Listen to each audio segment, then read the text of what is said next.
Who's your favorite voice actor? Duh! Really? Andrew Wincott? Is that the one? We can throw away all the others? You want me to throw away? We delete all the others, and that's the one we hold on to? Well, aren't you the lucky bunch? Because you're going to be really loud. Here he is, the one and only Andrew Wincott! Coming down the stairs like it's nobody's business! Welcome, welcome, welcome! Hello guests!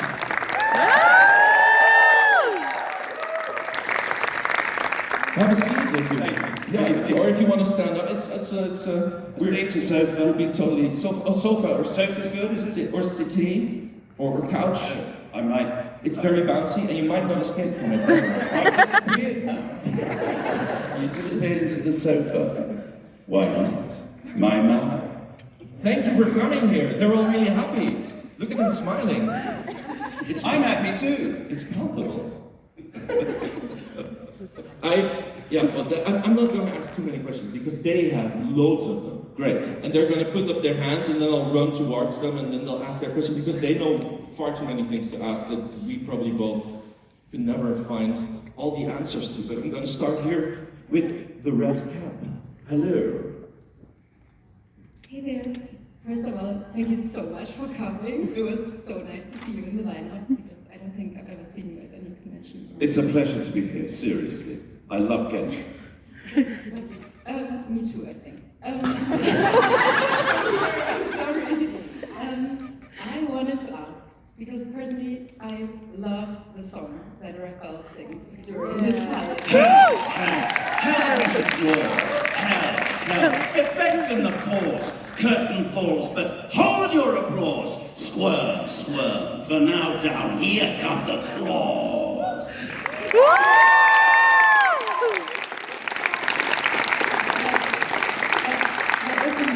I'm exhausted. Is that what you wanted to ask? Yeah, that was my question.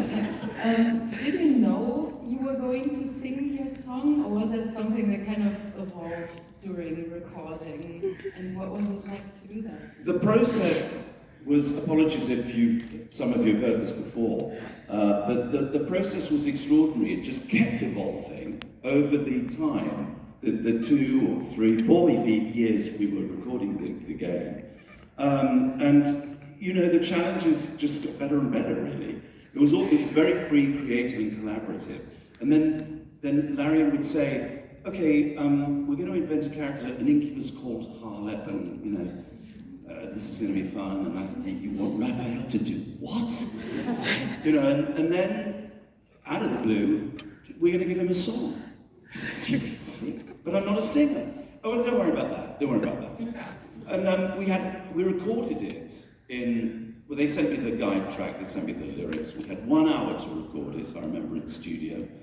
Bobby, the genius Bobby, was down the line in Sofia, and he was talking me through the song. I was trying to get the timing and get that. And at the end of it all, he said, okay, we do it one more time. Now forget everything I told you.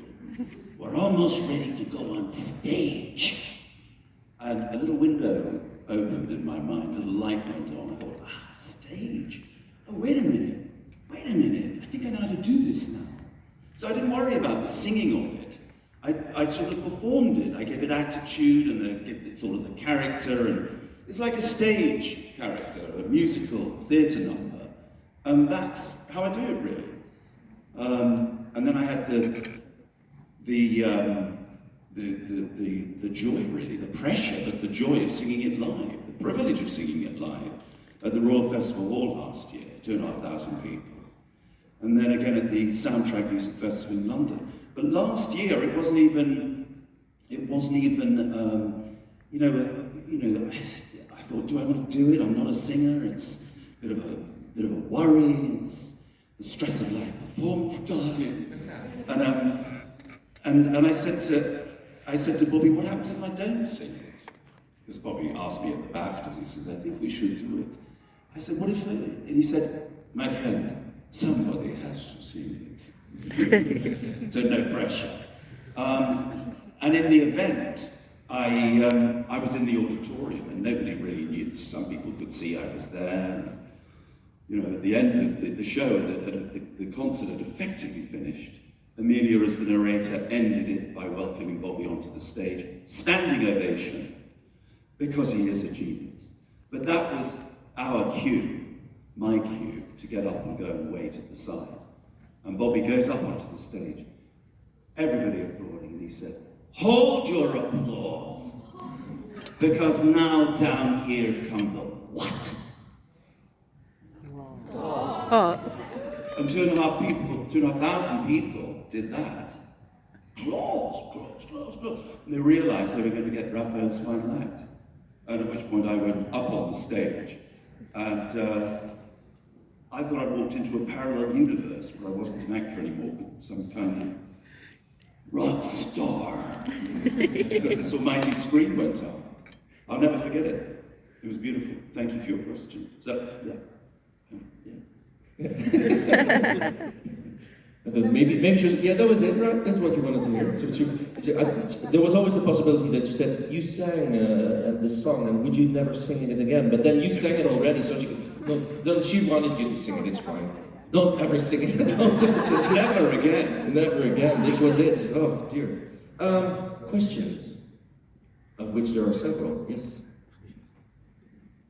Hi. You read several audiobooks as well. I was wondering if you have a favorite audiobook of yourself or by somebody else that you would recommend to people to listen to. Well, they're sort of two questions there. Things I would recommend or books by other people that I would recommend. No, the audiobooks. Just maybe a favorite audiobook that you recorded or something that you would recommend. Well, there are two, spring to mind two audiobooks, which I feel very privileged to have been asked to narrate.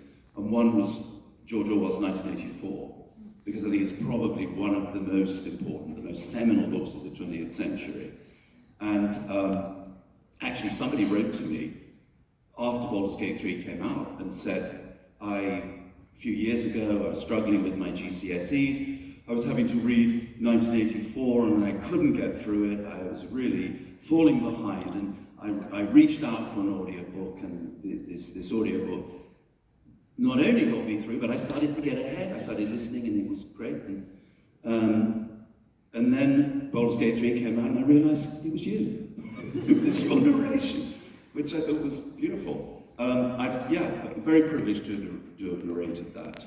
It's a work of genius. And the other one I'd say, totally different, Kenneth Grahame's Wind in the Willows, which is an Edwardian English allegory, really. Full of charm and a complete delight. So, but very different. Creating all these wonderful characters, like Badger, you know, and I look here, Toad. And Toad's this sort of narcissist who drives his car around at great speed and doesn't care about anybody but himself. Yeah. So now I can create fun with all the characters. Two classics. Two classics. Hi, so what's your process like for getting into the mindset of like a seductive devil? How do I answer that? You're not a seductive devil now. How do you become one? The answer is I use my imagination. I get a day trip to Avernus, and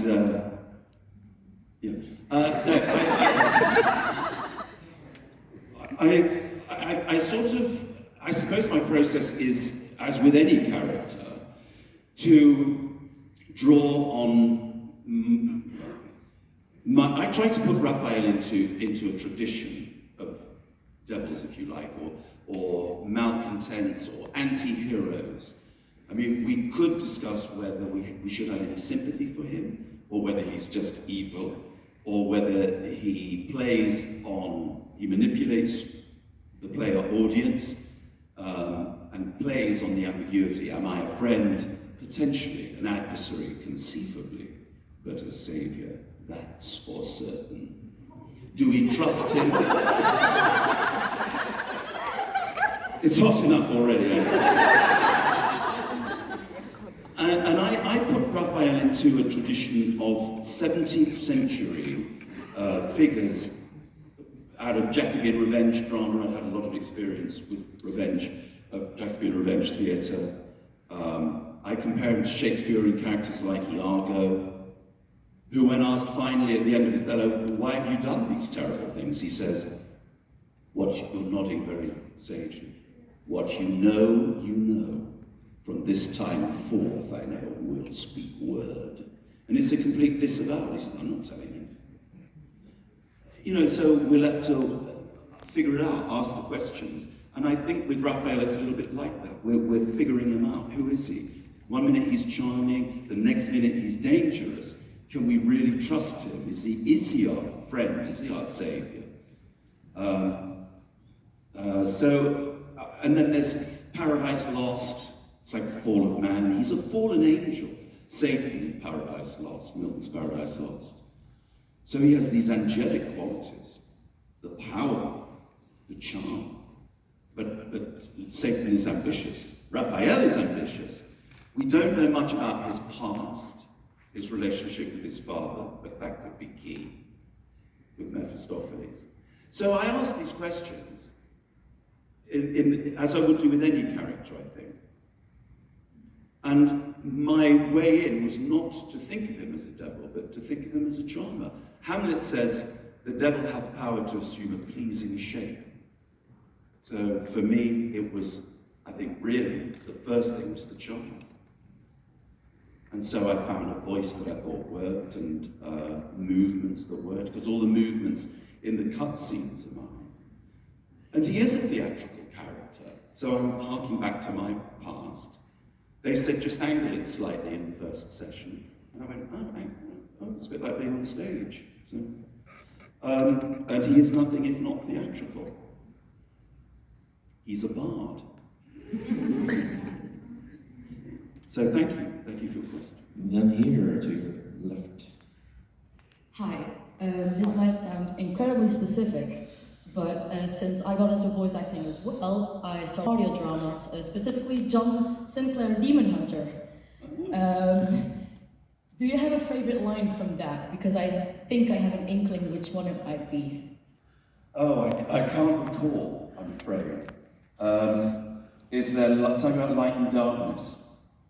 It's in one of the first episodes, something to do with a volcano. Can you do the line for me? Not by heart, but something with a volcano and a virgin. Basically, a volcano and a virgin, what? When you recall the previous mission where you had to save like some human sacrifice from a volcano, and you briefed to your superior, well, when I was done with it, it wasn't a virgin anymore, so that's right, I remember that. I do remember that line. Well, she wasn't anymore. It wasn't any longer. Yeah, great fun. They were great. Anybody else know those John Sinclair audio dramas? He does. Yeah. I wish we'd done more of them. They're huge in Germany. Yeah, because this is I am living in Germany, and this is the biggest horror series in Germany for like 50 years now. And at some point I stumbled upon yours, and I was the English ones, and I was blown away because I think they had more life in the English language. I loved them so much. That's very kind of you to say. They're audio movies, if you don't know what they are. Very heavily post-produced with effects. It's as though it's a movie created with sound. And they're horror noirs, really. They're like a film noir with a strong narrative voiceover. But he's fighting zombies and all kinds of things. But he's also tortured because he'd been at war, right? He'd been to Afghanistan. So there's a lot of psychological damage going on there. He's working through his own demons. Yeah, John Sinclair, Demon Hunter. Demon Hunter. Check it out.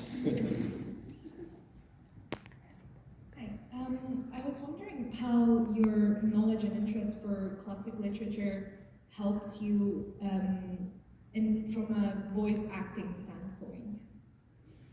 I think all knowledge helps with acting, because we're always delving into characters and motivations. But the more you read, the more you ask questions, I think. And looking at great works of literature, or narrating, recording and narrating, great works for audiobooks, is all part of that process. But it all begins with the language. It's all about how good the writing is. And the better the writing is, the more interesting it is, the more light and shade there is, chiaroscuro there is, and the easier they are to narrate, actually. Because taking the words off the page, it makes a huge difference if it's well written or not. Sometimes I feel like I'm wading through treacle. And other times the words come off the page like silk. There's a writer called Belinda Bauer. I've narrated about 4 of her audiobooks, and nothing is overwritten. The sentences are terse, economical, descriptive, strong, suggestive. There's always something supernatural, paranormal going on, something slightly unusual. And the dialogues, it's like movie dialogue. And they were a joy to narrate. So there, 4 more audiobooks for you to check out. And John Sinclair. And John Sinclair. 15 of those. How was it to win a BAFTA? Did I? Last year. Last year as Raphael as the supporting character. Thank you. You might not remember, but It was an amazing night. Even to be put on the long list. I got this call, yeah, you might be nominated for a BAFTA. I thought, really? And then I appeared on the long list, and that means, I think there were 10 or 12 of us, but the judges need time to play the game, so you then wait for about 3 months.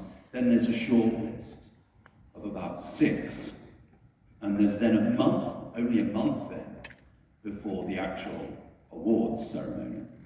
So I made the shortlist, thought, oh, I'm getting closer now. I actually win. I've got a 1 in 6 chance, roll the dice. And it was just, it's just good to be nominated. It's good to be in the conversation, quite honestly.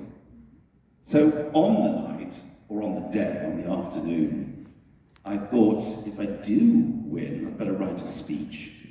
I'd have something to say. I knew what I would say, but I thought I'd better order it in some way. So I then started worrying about that. Writing a speech. And then I got down to the South Bank in London, and there were some interviews, red carpet stuff. And I was still worrying about this speech. Then I had a glass of champagne and then another one, and I'm still trying to figure this out, word process the speech with my notes. And suddenly we're in the hall and the thing started. And it gets to the point of thinking, well, I don't really want to win it. I'd rather have another glass of champagne, because if I do win it, I've got to get up and deliver this. And before I know it, the category came up. And there it was, and I'm like a rabbit in the headlights.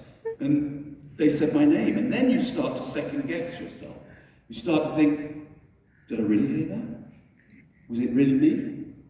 It could be projection. I don't want to get this wrong. And then there's Neil behind me, shaking me by the shoulders. And Tracy's suddenly there, standing there giving me a hug. And the next thing I know, I'm on the stage doing the speech. And then Sven said to me, it was the longest speech in BAFTA history. Almost, not quite. Anyway, I got off stage and then hadn't a clue, didn't know where I was. I was then really sort of traumatized. The first thing they said was, you have to sign for the BAFTA. I said, why have I got to sign for it? Why? They said, just sign for it. They're all numbered. So if it ends up on eBay, we know whose it is. Yeah. So no, it was incredible. It was honestly a great honor, great privilege. We had a great night. The whole, I think we won about 5 BAFTAs. and carried on partying till 5. Questions on the other side. Hoppity hop. I'm certain you've probably had this question multiple times, but what would you recommend for someone who is thinking of going into voice acting or acting in general? Because you are, from the works that I've seen from you, you are such, I don't know how to put it in words, you're just like a real figurehead. Inspiration, that's...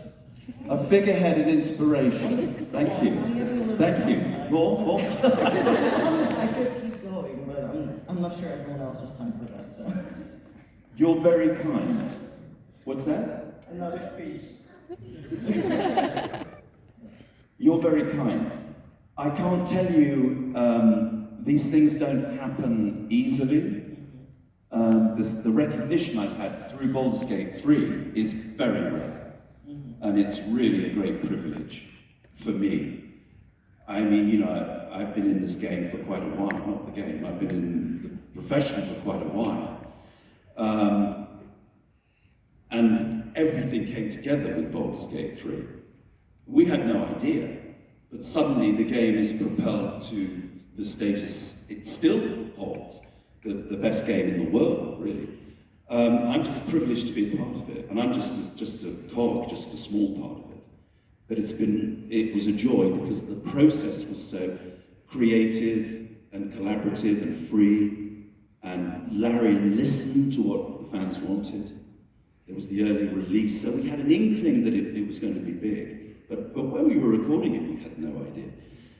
So these things are rare. You have to wait a long time, and it may never happen to have any kind of recognition. Do it if you really want to do it. If there's nothing more that you want to do, you're quite happy just to enjoy it for the process that it is. Because there are lots of ups and downs, and there's an awful lot of luck involved. But believe in yourself. If you believe in yourself, pursue your dream. And that goes for everything that you do. I urge you all to be creative, and if you're a painter or an artist, keep painting. If you're a storyteller, a writer, keep writing. If you're an actor. But you know, being creative is one of the great things that we can do as human beings. It's a hell of a lot better than the other stuff. So do it, but it's not easy. But it's worth it when you get the good moments.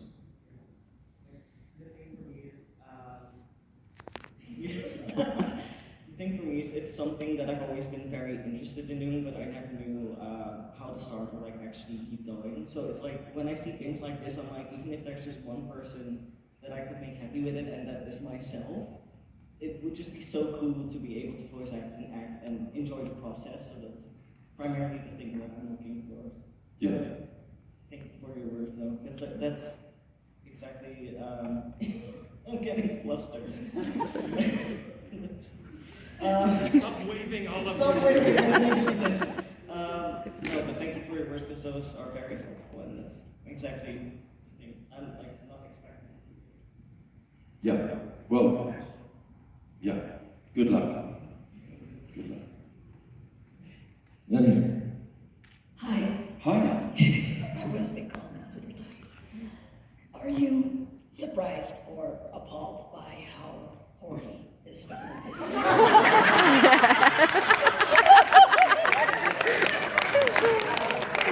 Can I sit there? Yes. By how what? Horny? Horny, yes.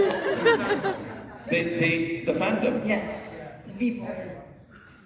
It's a very horny fandom. Now you mention it, it is. Yeah, what happened? Baldur's Gate 3 happened. Did you need to ask Marion that? Did they intend it? It can't be an accident, right? What happens? Harlem happens. Harlem happens. Yeah, well, I didn't see him coming. I should rephrase that.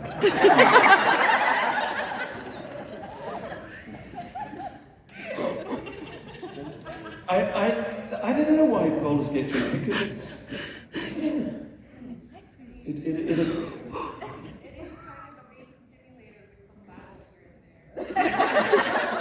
There's a lot of simulated something going on. A dating simulator. It's a fantasy. So let's indulge our fantasies and be creative with them. So yeah, again about the song of Raphael. You didn't have any experience in singing, but do you want to do musicals maybe? Because I really see you in a musical. Which one?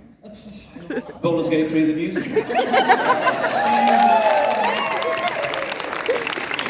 Any producers here today?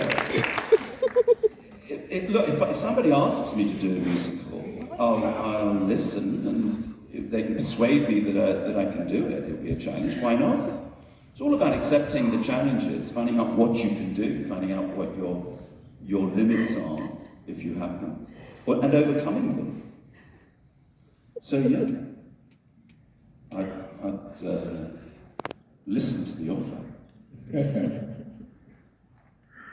Hi. To go back on the musical thing, just a little comment. I think you would do great as Hades in Hadestown. I think you would sound amazing as Hades. And then my question is, if you were to voice a different character in Baldur's Gate, which one would you have chosen and why? I had this thought. In fact, I think I did when the auditions were happening. I submitted probably for several parts. I can't honestly remember because it was, I think it was pre-COVID. And I have a feeling I submitted for Gale.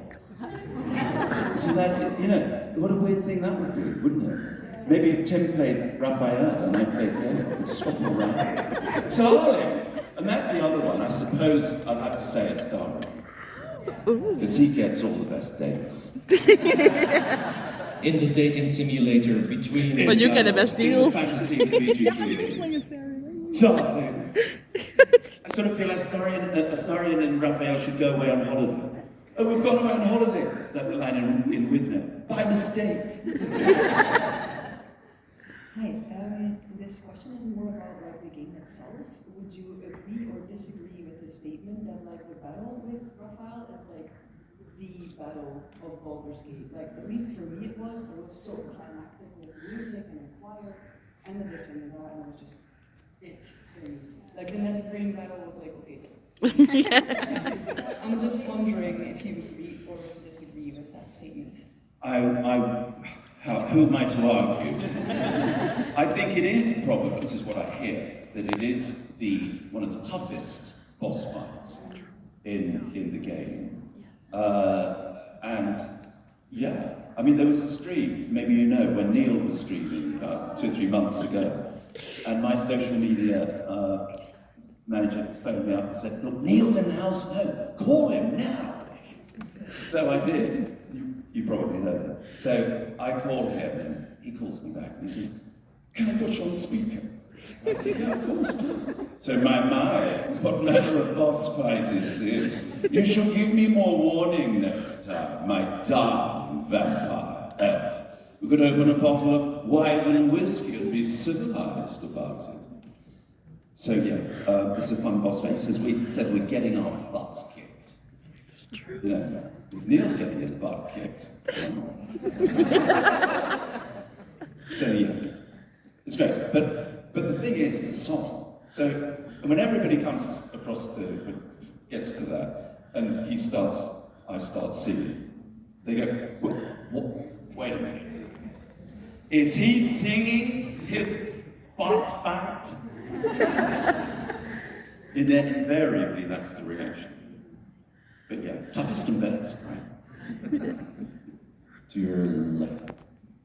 Hello.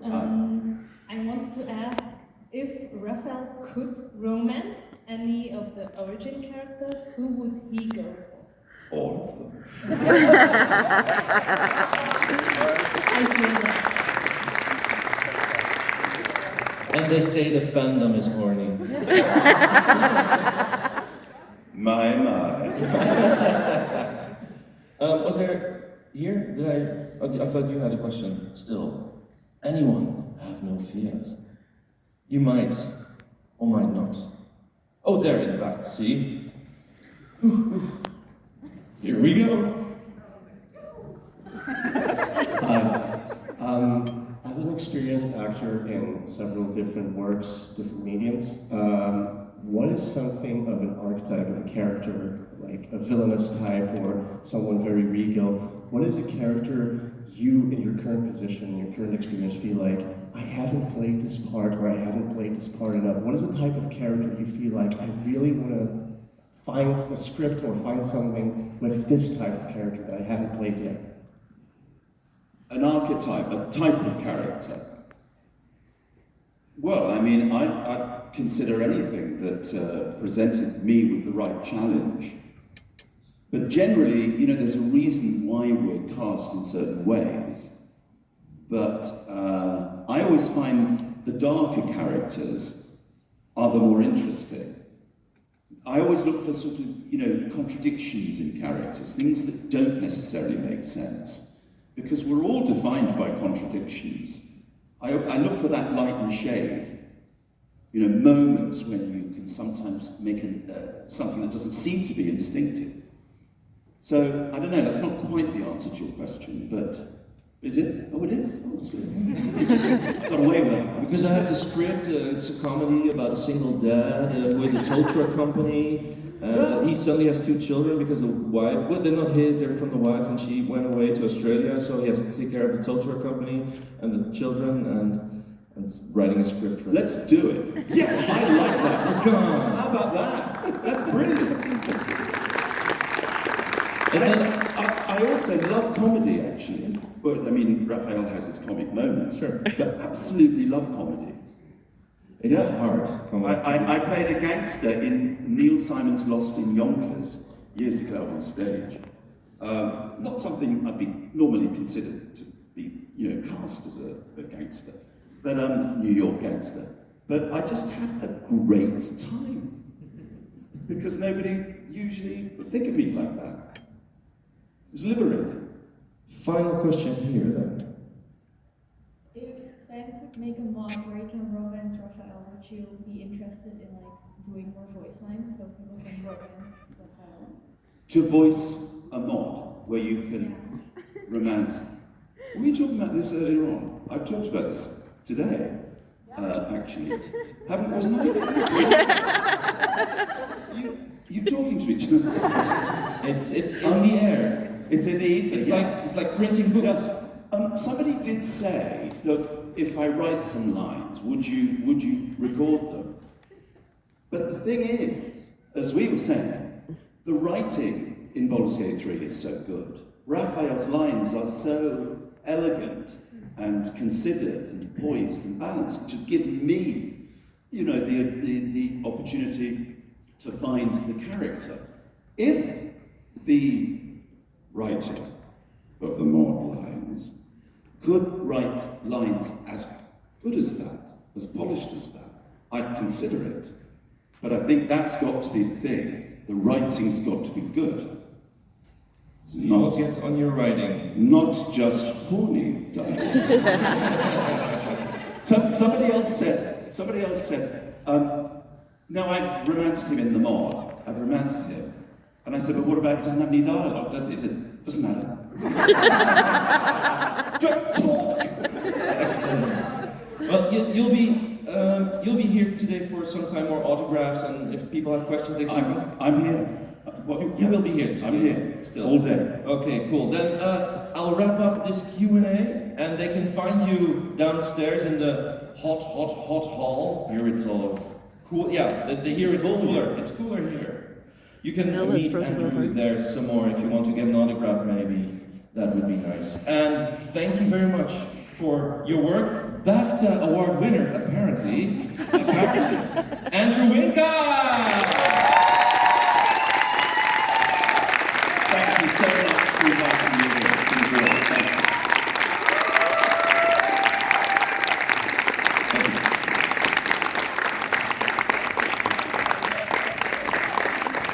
So if you want to have any more questions, you can meet Andrew still downstairs at the table where his big picture of his face